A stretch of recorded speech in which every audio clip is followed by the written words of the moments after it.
Mooke the God.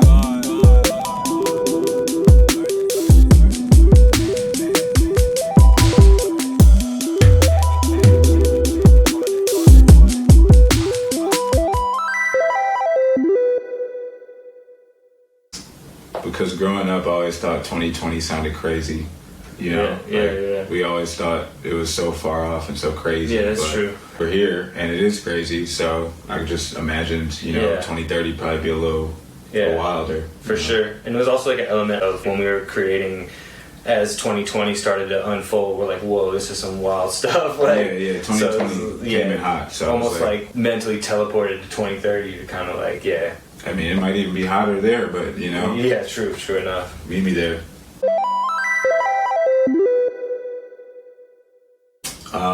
We had a few demos early in the game. I think the first handful of tracks we had towards this project, one of which being WOULDTE. Yeah. We performed it live a handful of times pre-pandemic, and it just looking at the crowd and engaging people's faces and body language, like that's how I knew it was the one. And like people were referencing that after the shows. I remember for days like, WOULDTE was great, like off of one performance or two maybe. Yeah, we got love off that. People remembered that. Yeah, that was sick. So I guess it stuck out to people, so we took notice. Yeah. The streets spoke. The streets chose it. Yeah, we didn't choose it. Yeah, the streets chose WOULDTE. Yeah, this is true.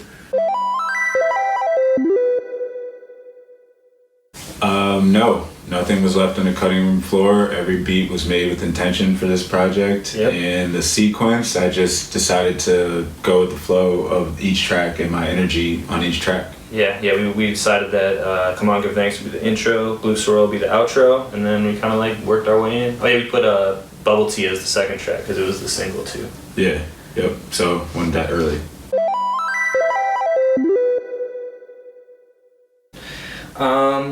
We just created in the moment. Yeah, very much so in the moment. Yeah, I work better that way, very in the moment. Yeah, and I think you kind of took that into account. For sure, like had Mooke in mind with all of these instrumentals. All of them were created with the intention of being on this album and in this world, this 2030 world that we were in. Like some of the early tracks were WOULDTE, Damn BK, PM Threads. Kind of set the tone. And those kind of set the tone. Really, everything else after that, just kind of, we were like trying to make sure that they were like compatible with those. And I think, we've succeeded and like you were able to kill those. So But I thought it was definitely uncharted territory for you as a producer. Yeah.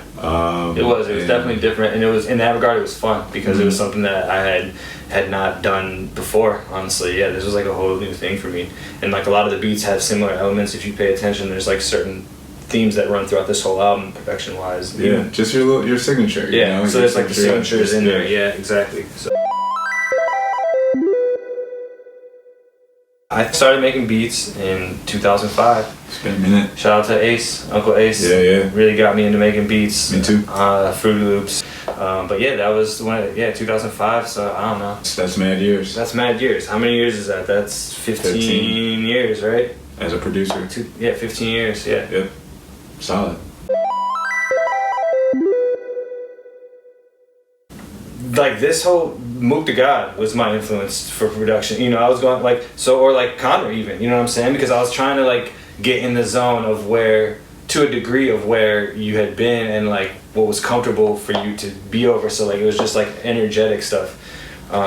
So I mean in that regard, I guess like Timberland, there's definitely like a little bit of Timbo influence now I think about it. Some of these like outros, we like had him on the mind when we were like putting those together. Yeah.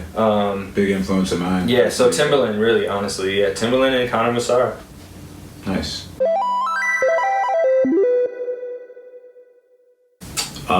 ODB, instantly.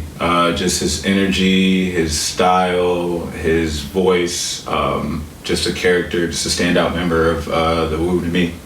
Yeah, that's a good one. I'm going Meth. I'm going METHOD. Man. He is, I don't know, he's probably one of the better live performers I've ever seen. So I'm gonna have to go with Meth, man. For real. Dope.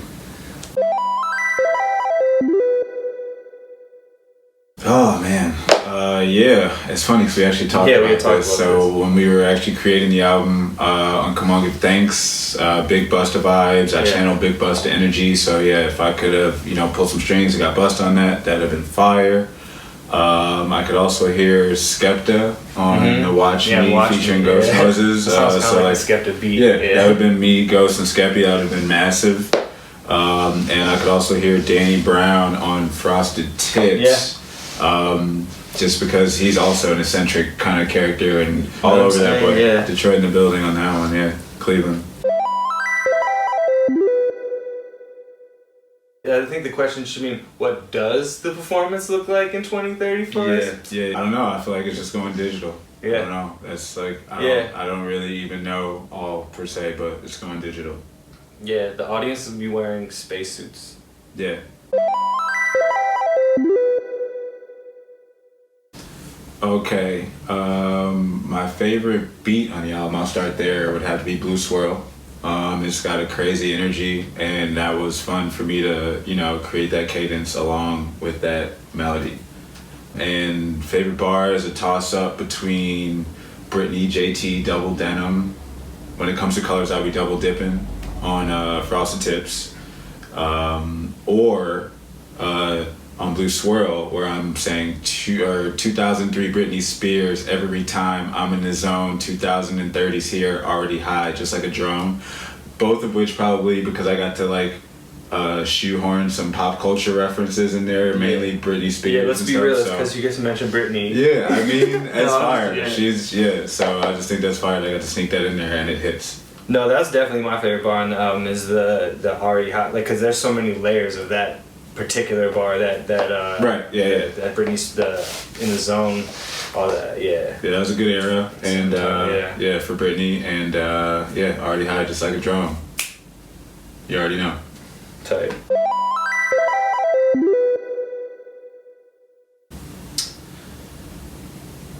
Can only be one person. Okay. And it'd have to be MDG.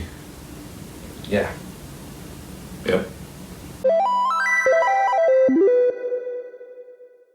Yeah, a lot of this album is inspired by inside jokes and stuff that really is personal to me and you. Yeah, and, a lot of it's seriously. Our experience, you know? Yeah.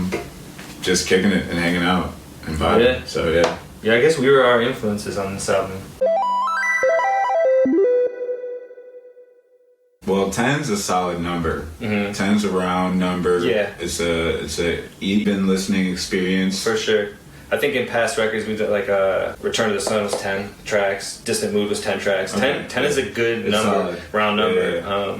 We did initially have the idea of an EP, which would have been less tracks. So we didn't decide on 10 at the beginning, necessarily. No, it just happened like that. It just happened. But 10's good. Put that salad in the bag, then I zip it up. I could never get enough. Light it up